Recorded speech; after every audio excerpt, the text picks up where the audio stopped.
šajā svētdienā, kad mēs esam dievkalpojumā, kurā mēs domājam par mātes dienu, par ģimenes dienu, kad mēs gribam par to domāt, tad es arī vēlos jums atgādināt par kādu interesantu lietu. Ir tāda spēle, kad kāds pasaka vārdu, un tad otram jāpasaka asociācija. Kas ar to asociējās? Piemēram, melns, tad asfalts vai balts, mākonis, ko izsaka šis vārds. Un tad man gribās jautāt, kāds ir pirmā asociācija, pirmais vārds, kas jums ienāk prātā, tad, kad mēs sakam vārdu māte. Kāds būtu tas vārds?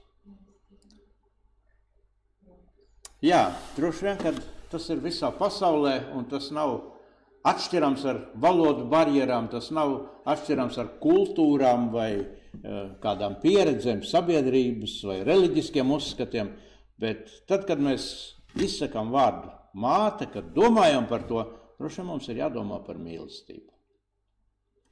Nav citādāk.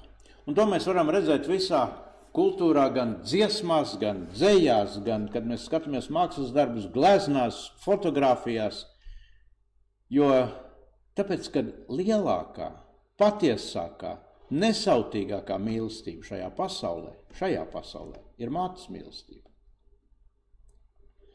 Jo bez mātes mēs neviens šeit nebūtu. Bez mātes neviens neskatītos šo video raidījumu. Katram cilvēkam šajā pasaulē ir bijusi māte. Katram cilvēkam, kurš ir šajā pasaulē, ir bijusi māte.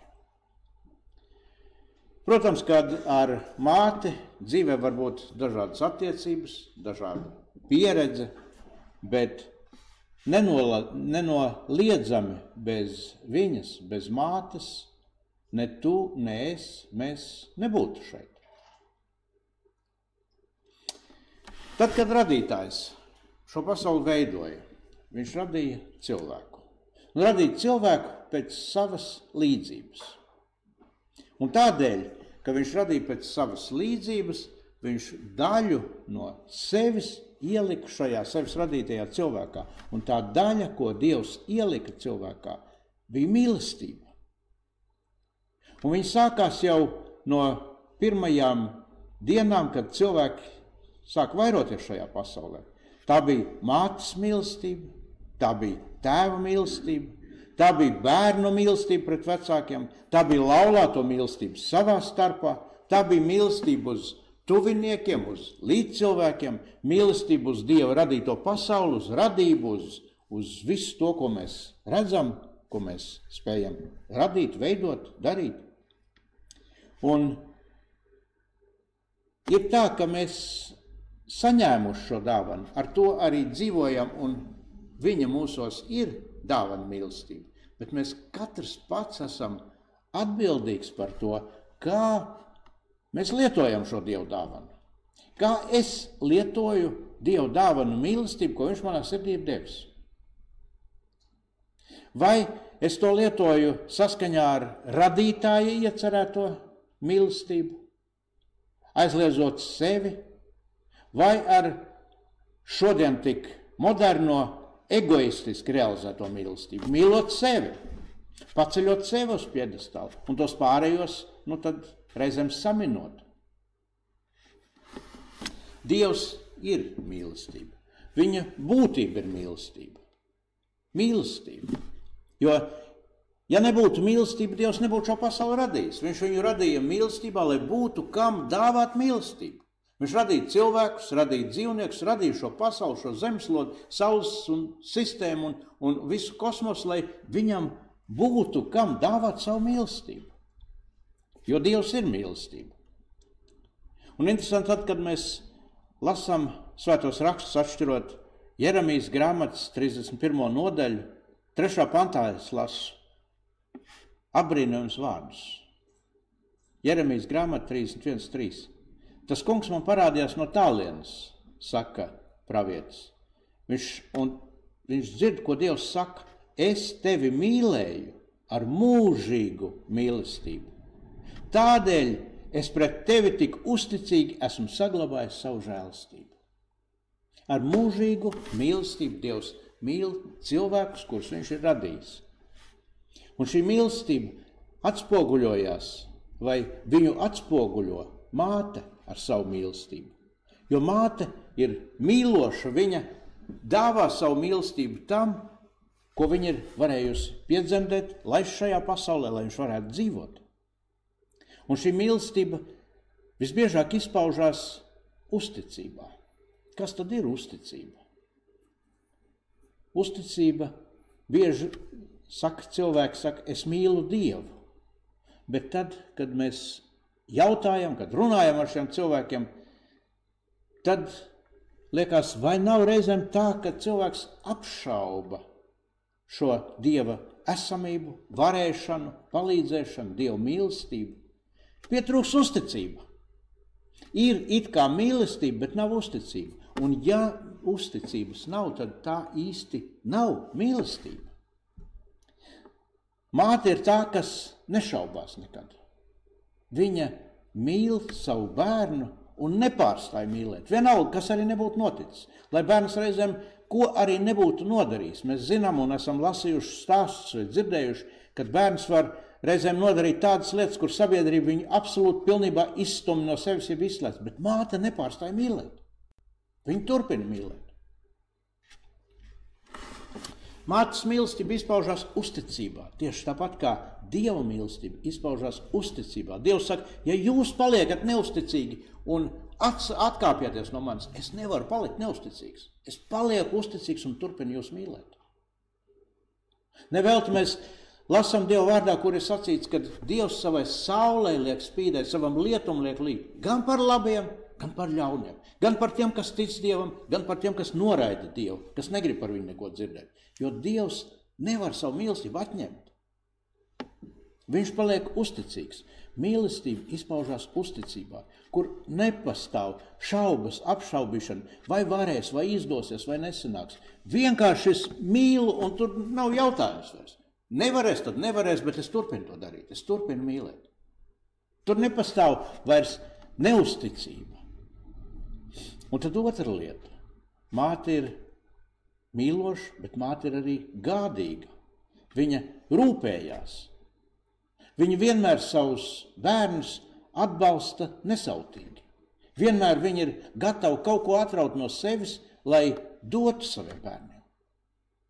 Jā, protams, es zinu, ka ir varbūt mātes, kuras nav šī vārda cienīgas, kuras ne tikai neatrauj kaut ko sev, bet vispār pat nepieļauj bērnam dzīvot šajā pasaulē, kur varētu būt māte, bet viņa atsakās no šī mīlestības amata, no šī mīlestības tiesībām, no šīs mīlestības izredzētības. Bet māte, kura ir tā, kura ir šīs vārdu, šī nosaukuma cienīga, viņa vienmēr gādā, viņa rūpējās par savu bērnu un nesautīgi atbalstīs savus bērnus.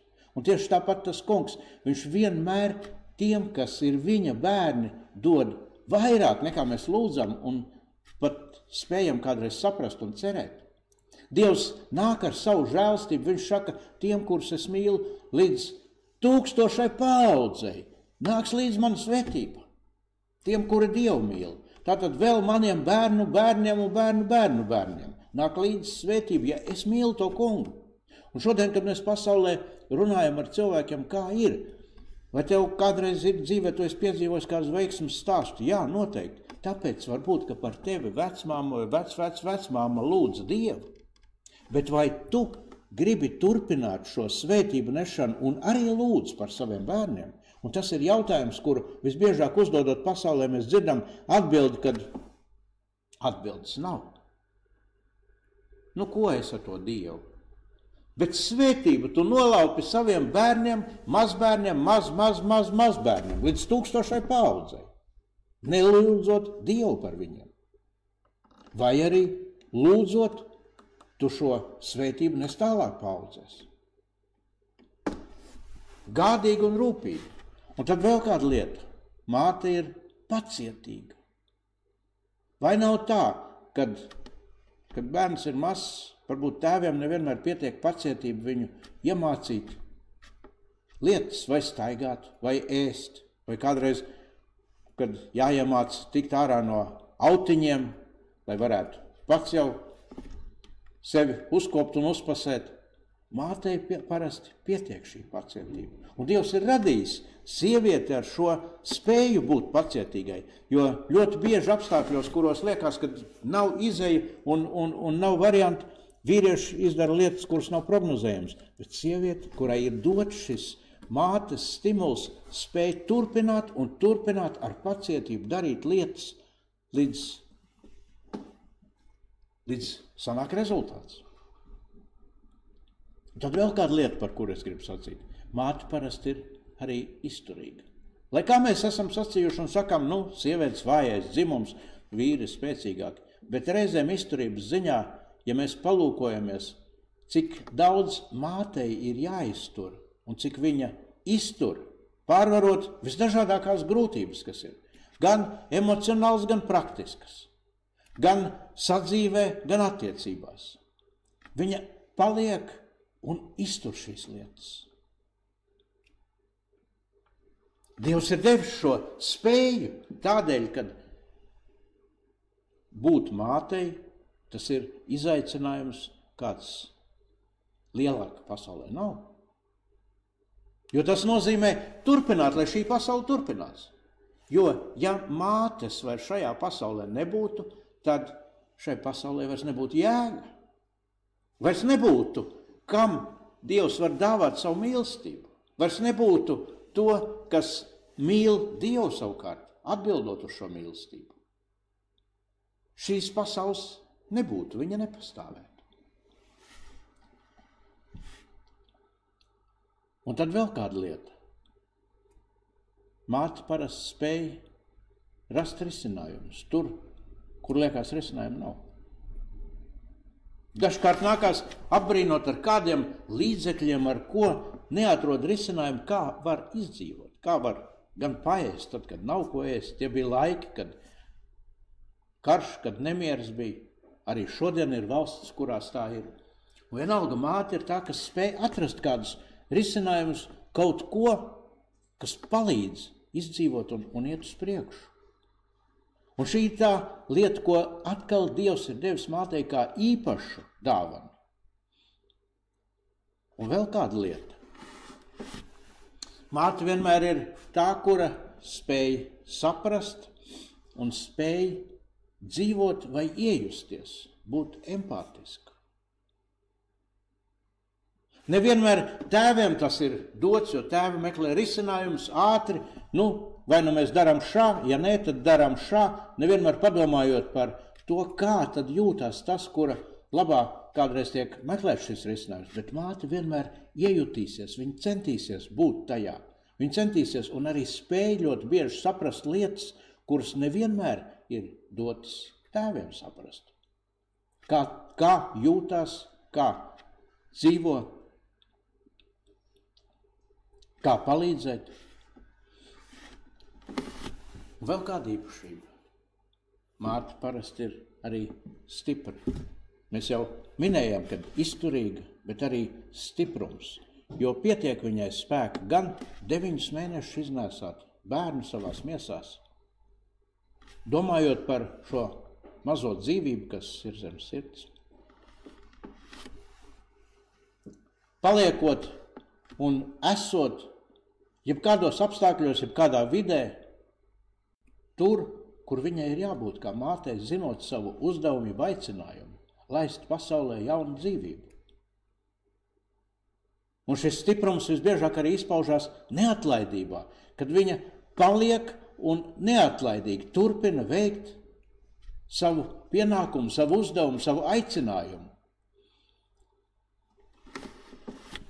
Jā, dažkārt tas ir tā, kad mēs redzam, mātes sāk sacensties savā starpā, lai varētu savam bērnam to labāko iegūt. Bet arī šī sacensība tādēļ, lai nodrošinātu ar labāko savu bērnu. Vai daudz ir cilvēki, kas sacenšas jūsu dēļ, lai jūs nodrošinātu ar labāko? iepratī citiem? Vai mēs paši esam tie, kas kaut kur sabiedrībā tā darām, bet māte attiecībā uz savu bērnu vienmēr tāda ir. Nodrošina ar labāko. Un domājot par šīm īpašībām, es kādus 10 apmēram uzskaitīju. Tas netuvu nav viss tas, ko mēs varētu vai kā varētu raksturot māti, un droši vien jūs varētu viņus vēl un vēl papildināt šo sarakstu. Bet tad, kad mēs domājam par visām šīm īpašībām, mēs katru no tām atrodam radītājā. Katru no tām mēs atrodam mūsu kungā, Jēzu Kristu Dievā, viņu mīlestībā pret cilvēkiem, pret cilvēci, pret tevi un pret mani. Visas šīs īpašības, un vēl vairāk, un daudz vairāk. Un tādēļ Dieva vārds mūs mudina interesantu kādu aicinājumu vai mudinājumu topiet kā bērni. Jo Dievs ir tavs tēvs, tava māte, tas, kurš par tevi rūpējās un gādā. Viņš ir tas. Tev jātop kā bērnam.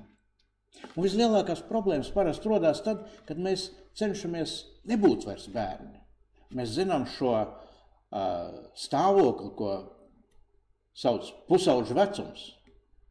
Tad, kad bērns cenšas nebūt vairs bērns, un tad reizēm ir diezgan grūti tikt galā ar viņu. Viņš domā, ka viņš spēja, bet viņš nespēja daudzas lietas. Bet Dieva vārds mūs aicina, neesiet šajā stāvoklī. Esiet, topiet kā bērni. Atsakoties no tā, ko tu domā, ka tu spēj, no tā, kas tev šķiet, ka tu spēj, no tā, ko tev citi saka, ka tu spēj, topiet kā bērni. Vēstulē Efeziešiem apostols Pāvils raksta 5. nodaļas 1.2. pantā. Viņš saka, sekojiet Dievam, kā viņa mīļie bērni. Kā viņa mīļie bērni, topiet kā šie bērni. Ļaujiet viņam būt tam, kurš vada, kurš ir jūsu tēvs, kurš pārzina lietas, kurš nosaka lietas un kurš izvada cauri lietām. Sekojiet Dievam, kā viņa mīļie bērni. Un 2. pantā viņš saka, un otra lieta, dzīvojiet mīlestībā. Mīlestībā kādā? Tā kā Kristus jūs ir mīlējis. Tā kā māte tevi mīl, tāda māte, kur būtu ideāla māte, tajā mīlestībā dzīvojiet. Tādu pašu mīlestību parādiet citam. Dzīvojiet mīlestībā. Un man patīk šis aicinājums, topiet kā bērni. Topiet kā bērni ar pilnu uzticību un paļaušanos uz to kungu. Lai kas arī dzīvē nenotiktu, lai kādas arī nenāktu notikumi, apstākļi, vēl kaut kas. Bērns vienmēr, ko viņš dara? Viņš nemēģina viņu risināt, bet viņš lūkojās uz māti, kur viņa ir. Ko māte darīs? Un tur ir risinājums. Un tieši tāpat, ja mēs topam kā bērni, mums nav jādomā, kā mēs tiksim galā ar kaut ko, bet jālūkojas uz Kristu. Jēzu, ko tu dari? Kas ir tavā prātā? Kāda ir tava rīcība? Topiet kā bērni. Es gribu jautāt, ko bērns var izdarīt, lai viņš būtu bērns? Nu, kas bērnam ir jādara, lai viņš būtu bērns? Es domāju, ka jebkurš, ja jūs sāksiet stāstīt, kas bērnam būtu jādara, lai viņš varētu būt bērns, būs smieklīgi. Vienkārši dzīvo, saņem, baudi Dieva mīlestību. Topi kā bērns. Mēs ļoti bieži šo aizmirstam. Nu kā tā vienkārši dzīvot? Man taču te visi jārisina. Un ja es tam nerisināšu, kas tad notiksies? Mīļais, nekas nenotiksies, jo viss ir Dieva rokās.